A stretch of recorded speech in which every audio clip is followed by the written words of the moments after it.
better. I mean, I think we've made the Dayton scrimmage was good for us, and they're picking things up. We you have to. You got to throw a lot at them in a short period of time, and coming from we got so many guys from so many different. There's so many ways to play the game, so many different sets, and whether you press, you play zone, you play man, you do whatever, and it's a different culture.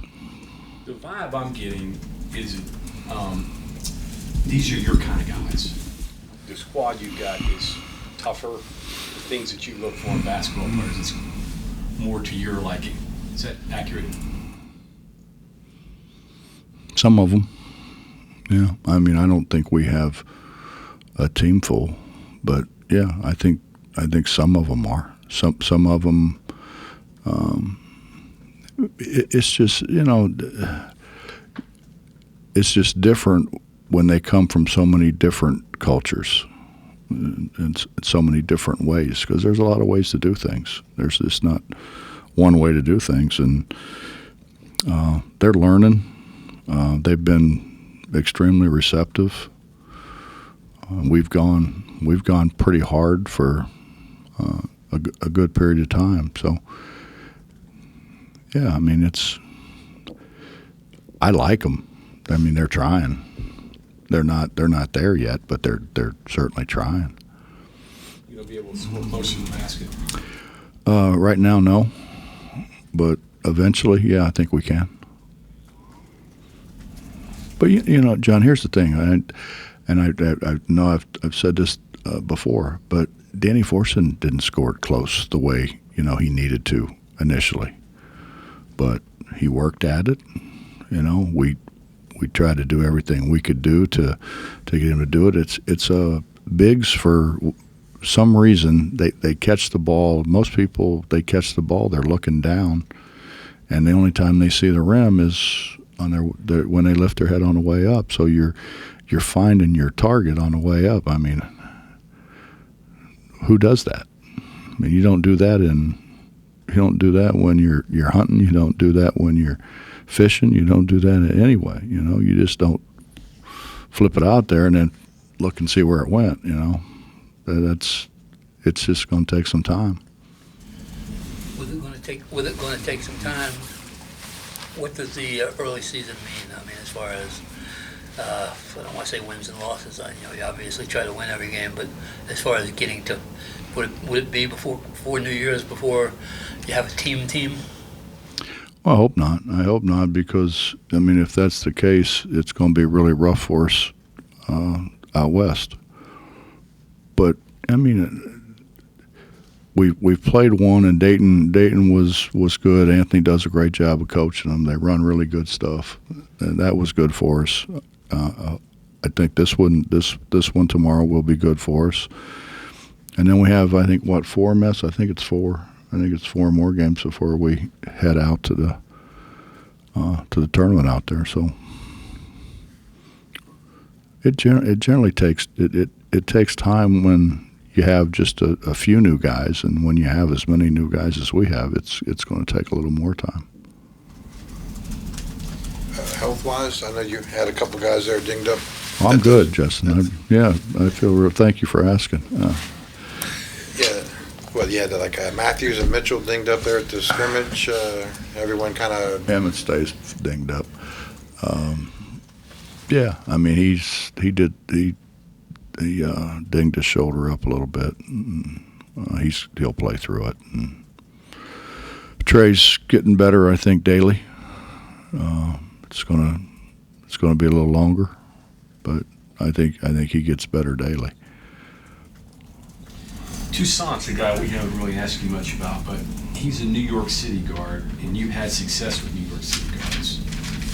Is he in that mold from some of the other guys that you've had that were tough and that little, that New York City persona that they play with? Well, I'll say this about him, John. One, he really works hard. He's very receptive to coaching. His shot has improved dramatically in the time that he's been here because he's put a lot of time in. His mechanics are better, and he's got that toughness to him, and he's got toughness, and he's got physical size, not height particularly, but strength. And I mean, I thought he was a really good the Dayton game. He may have been the guy, walking out of there that we felt like played the best of anybody there. So, yeah, I mean, I think I don't know if it's New York City. I mean, most of the people I know from Iowa, leaving New York and going to Iowa had to be a cultural experience for him. So it's different. He's good. He's good. He's getting better. He's getting better, and when you play against Keedy every day, you have to get better. Keedy's the best on-the-ball defender we've had here in a while, and I think Joe is getting right there with him. How are you handling straight line drives? Better than what we did a year ago.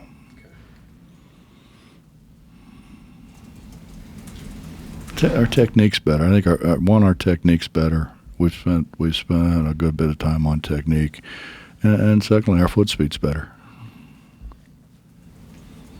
At the Gold Blue, you were kind of talking about how you might be able to mix and match defensively, kind of tinker some different things, pressing 1-3-1, obviously, man-to-man. Are you feeling comfortable with any of that, all of that? Will you be as versatile as we had thought originally? Not at this point in time. I think we can get there, but certainly not at this point in time. Style-wise tomorrow, what are you going to see from Bowling Green? What are they going to give you? They try to run up and down. Matheny's terrific with the ball, and he really pushes the ball. He's got really good floor vision, and he's a good shot maker. So he gets the ball up and down for him, and they've got a lot of other guys who can make shots. I think their strength is how well they shoot the ball. So transition defense will be something you look at tomorrow? Transition defense will be really that'll give us a good test. What are you feeling most comfortable with defensively at this point? Nothing. No, nothing. We played all man-to-man against Dayton because I just thought we needed to continue to learn. But I mean, we can play some zone, but we kind of, it was kind of that whole thing. We threw the hole out there at them and confused them pretty good, and then started to break it down into parts. We're not back to the hole again. Do these guys have the wherewithal to be able to do some of the more unusual things that you like to throw at teams down the road? Point drop and the hockey defense and some of the other things that you like to throw in there. These guys capable of doing some of that? We exposed them to it. I mean, we haven't worked on it, but we did expose them to it.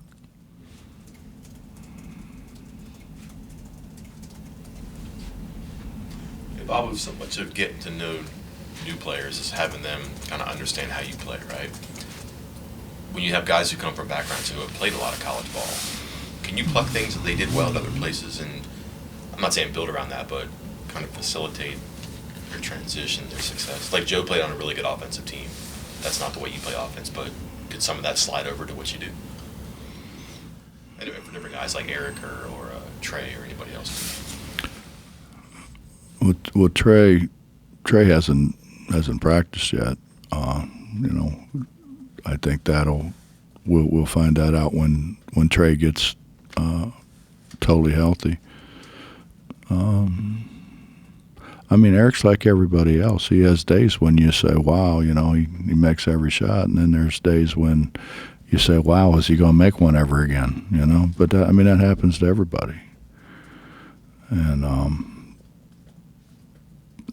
a lot of it is just being comfortable. I think when you start to miss shots, particularly early in the year like this, you really, you start worrying about, what are the coaches thinking, or what are my teammates thinking, and you don't really concentrate the way you need to concentrate on making shots. We're capable. We got a lot of guys who can make shots. I mean, our freshmen are playing pretty well.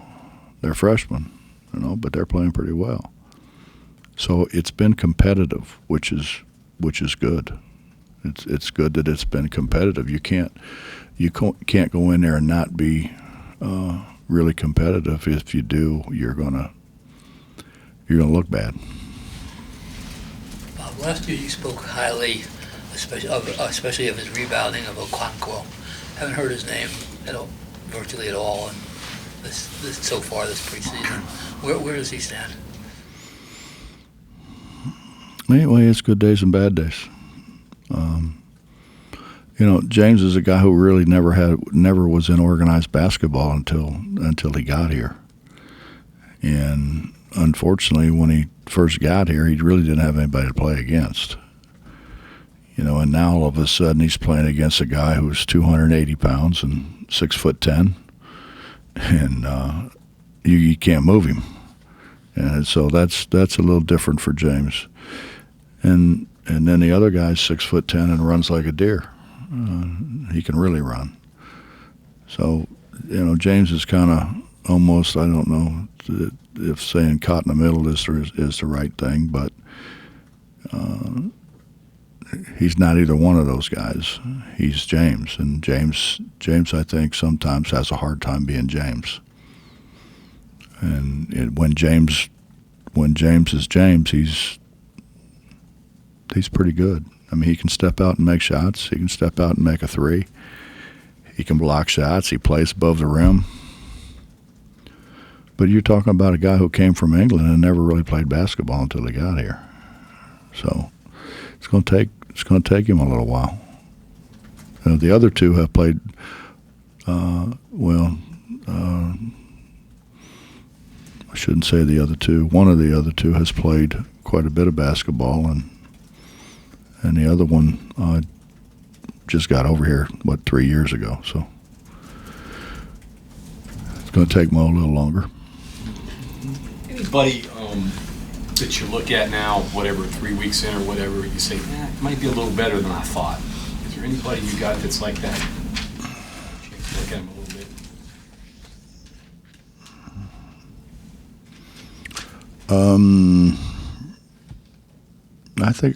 I think our freshman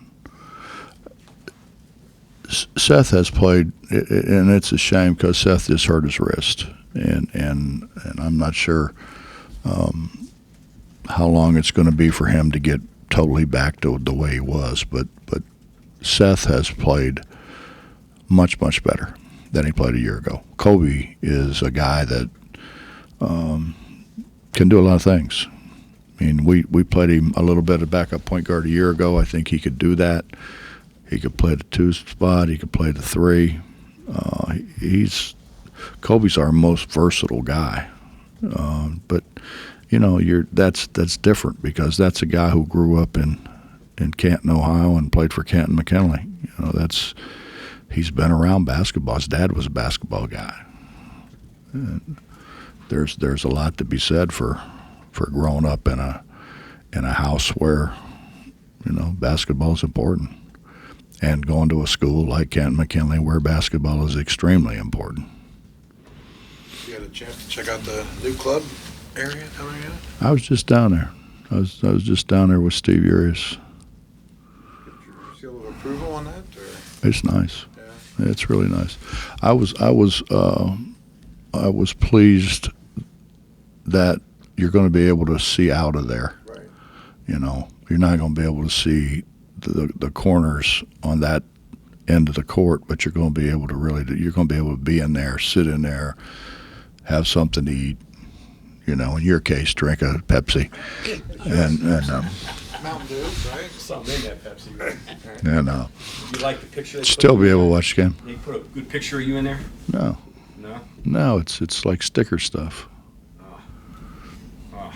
It's 35 with a stool. I What's mean, going on, Match? Huh? What the heck? About to put it all out over. Joe and Keedy together, does that give you another dynamic, at least defensively, even though you're maybe a little undersized?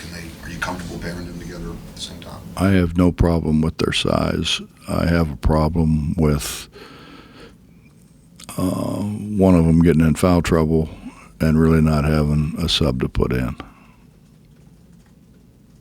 So playing them together, I think we can do for a short period of time. I would rather have both of them at the end of the game because they both have really good ball security. They both can make free throws, and they're both strong with the ball. Kind of thought a few weeks ago you kind of hinted that this could be a pretty deep team. Are you still under that impression that 10, 11, whatever it takes, I guess? Yeah, but you know what, Justin? It's different, man. You go to Kansas and they got 18,000 people. It's different, You can't hear. It's a different atmosphere. From what I understand, TCU's probably, with the way their football team's going, and Jamie's really high on his team, and that's a small place. Right. That place is going to get awfully loud.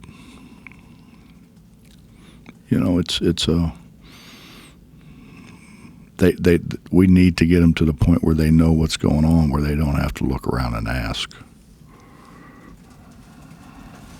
You mentioned, to Justin's point about depth, do you have enough at each area? I know last year you were a little light in some areas. Do you feel like you've got enough in all 5 areas? Mm-hmm. Yeah, I do.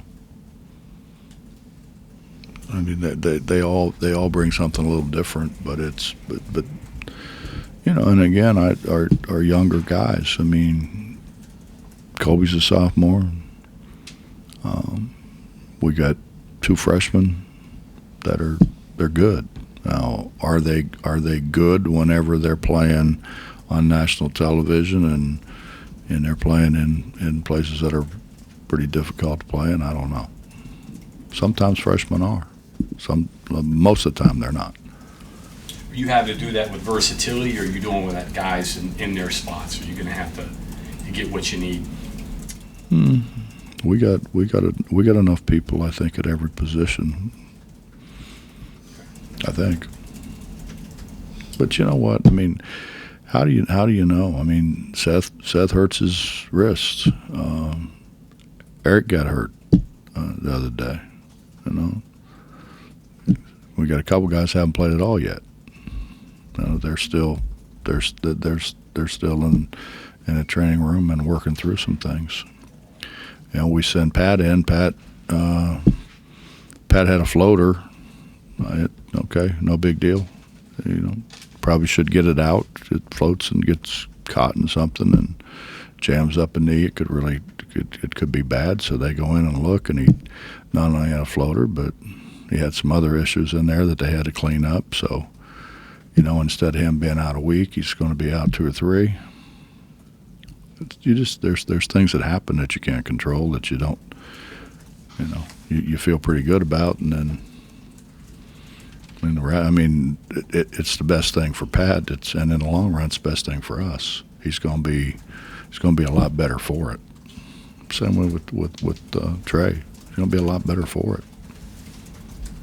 And I would think a lot more confident, a lot more comfortable. I would think. You said Trey hasn't practiced yet? No. Okay. Bob, you were talking about having a lot of cultures merging together here. Are you talking about playing basketball styles or culture, locker room culture, or coaching culture, goal culture. I mean, and how do you put it all together? I think it's all of that. When you coach speak is talking about culture, what the culture that they want to create, and I don't, I guess we have a culture. I've never really thought about it, in the way other people kind of think about it. I just like, you better play harder. You're not going to get in, Yeah, I kind of have to do. I am a little different that way. I kind of like to watch guys play hard, but they've been good. I mean, they've really been good. That's all I can tell you. I think they've, if I guess coach speak is they bought in. I don't know what that means, but I mean they're trying to do what they're asked to do. Do they do it all the time? No, but they're trying. They're trying to do what I ask them to do, and if they kind of find out if it's culture, if you want to call it culture, they find out very quickly if they don't do what they're asked to do. The results are not good in their favor. So tomorrow night, then, what are your hopes? I mean, what do you things do you look? I mean, just see improvement, effort, or do you want to see some serious steps taken here tomorrow night? Or Well, if I'm looking to see effort, then we're not where I think we are. Right. Our effort should be, and I would think will be, very good. It's different than what we just experienced with Dayton. Dayton runs a lot of different things. They rely a lot on perimeter shooting, as does Bowling Green. But Bowling Green more penetrate the pitch than, flare screens and those kind of things. So it's good for us. I mean, it's good for us, and Matheny's going to push the ball, and so transition defense is going to be really good for us. And when if you would sit down and list all the things that you have to get better at, there's a lot of things, man. And have we spent a little bit of time on transition defense? Yes. Have we spent as much time on that as we have on maybe running offense or defending in the half court and all that? No, we have not, because you just don't have enough time. But I think having some guys that have been there before, even though it's in a different atmosphere, a different culture, different way of doing things, at least they've been there. Played under the lights. They've Joe's played in the Big Ten. Eric's played everywhere. Something on Eric, something I was kind of noticing during the blue gold scrimmage. It looks like he really likes to penetrate a good bit, but then kind of gets caught up. That's only if he can't get a shot off. If he can get a shot off, he's going to shoot it. Right. And I want him to. Okay. On his penetration, though, because it seems like it's tougher for him to get shots off when he does penetrate. I think that's fair. Yeah. So. Do I like that? Well, yeah, I guess that's what I'm asking. I mean, I'm guessing you want to see him. I'd really penetrate and pitch. Right. But, I mean, if he can get it all the way to the rim, that's one thing. Penetrating into size is not good. Right. That's a recipe for turnovers. Do you anticipate Mitchell being ready for the season opener? I have no idea. That's a question for the doctors. as specific as you can be or want to be, just individually, collectively, from the scrimmage, things you liked or things you were surprised about? From scrimmage, I thought we'd guard better than we did, but now, and in saying that, Dayton really runs good offense. And they're coached really well, and they brought back, for the most part, a veteran team, so they kind of knew what they were doing. I didn't think we were very good in a lot of areas. I didn't think offensively we were very good.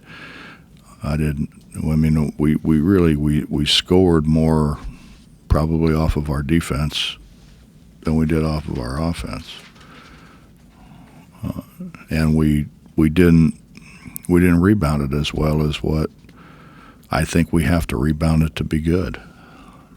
And we have people that are capable of rebounding the ball, very capable of rebounding the ball. Those are the two areas you've been working on in offense and rebounding. I know you always refer to it as whack-a-mole, find a problem, fix it, another problem pops up, fix it. Is that where you're at right now with those? It's like going to the carnival, John. Yeah. You know, That's what you always say. some groundhogs keep popping up. You ever do that, Bob? Whack 'em. Am I? Yeah. Only when I was married. Only when you were. No, I didn't mean your wife. I meant the groundhogs popping up. Coach, thank you. You're welcome, miss.